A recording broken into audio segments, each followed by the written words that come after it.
E aí eu vou seguir aqui o texto do Merval pra gente ir de novo para o que diz a lei já, porque ele tá aí biruleibe total. Porque na verdade ele livrou de seus erros todos os processados pela Lava Jato. Eu já disse que não foi erro dele, né? A lei tem que ser cumprida. A nossa história de volta atrás das punições dos poderosos é grande, sempre foi assim que funcionou, mas dessa vez está maior. O ministro Toffoli é o relator do processo e deu um voto monocrático que tem efeito imediato. É o que se chama de decisão teratológica. Para escrever palavras bonitas ele é ótimo. Teratológica no juridiquês. Se alguém reclamar e vai reclamar, o plenário se pronunciará. Mas não acredito que possam ir contra a decisão do Toffoli, porque existe um sistema de autoproteção corporativo que impede que o ministro desautorize outro ministro.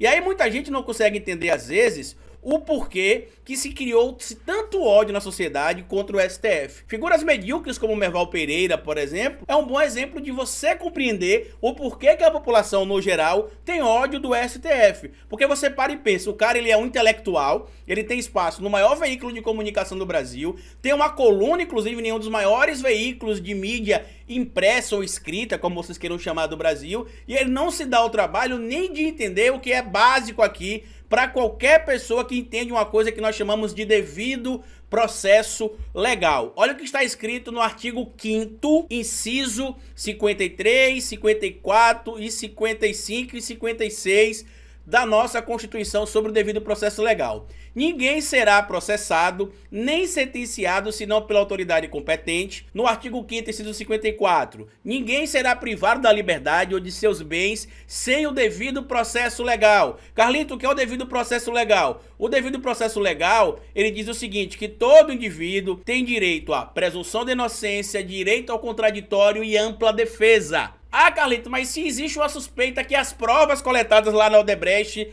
elas foram irregulares, o que acontece? O devido processo diz que se você não tem certeza que o indivíduo cometeu o crime, na dúvida, ele vai ser sempre beneficiado. Dentro do direito, a gente chama isso de indúbio pro réu, que na verdade não seria nem um benefício. Você não pode prender alguém ou condenar alguém à prisão sem ter a certeza e a materialidade, ou seja, provas, que podem ser testemunhais e materiais também, de que aquele indivíduo cometeu aquele crime, aquela conduta indecorosa ou ilegal que seja considerada crime no nosso país. E aí segue aqui o artigo 5º, inciso 55. Aos litigantes em processo judicial ou administrativo e aos acusados em geral são assegurados o contraditório e a ampla defesa, com os meios de recursos e a ela inerente, perdão. E aí no inciso 56 do artigo 5º da Constituição,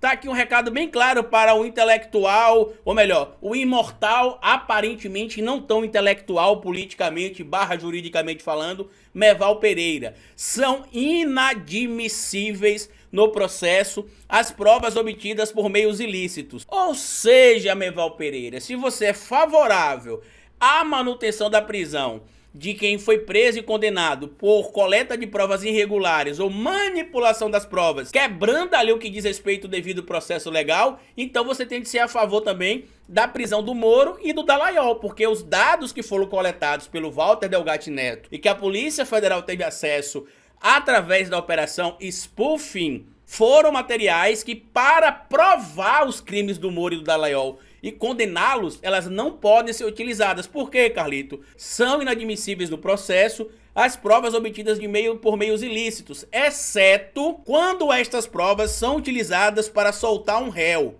que não cometeu aquela conduta delituosa. Ah, Carlito, mas isso é fácil de descobrir, então era só olhar na Constituição, né? E se ele tivesse preguiça de olhar na Constituição, porque a Constituição tem muitos artigos, tem mais de 200 artigos, ele poderia ter olhado, por exemplo, nos direitos humanos, que tem só 30. E no artigo 11º tá bem claro aqui, ó, no artigo 11, né, para ser bem específico. Todo ser humano acusado de um ato delituoso tem direito de ser presumido inocente até que a sua culpabilidade tenha sido provada de acordo com a lei, em julgamento público, no qual lhe tenham sido asseguradas todas as garantias necessárias à sua defesa.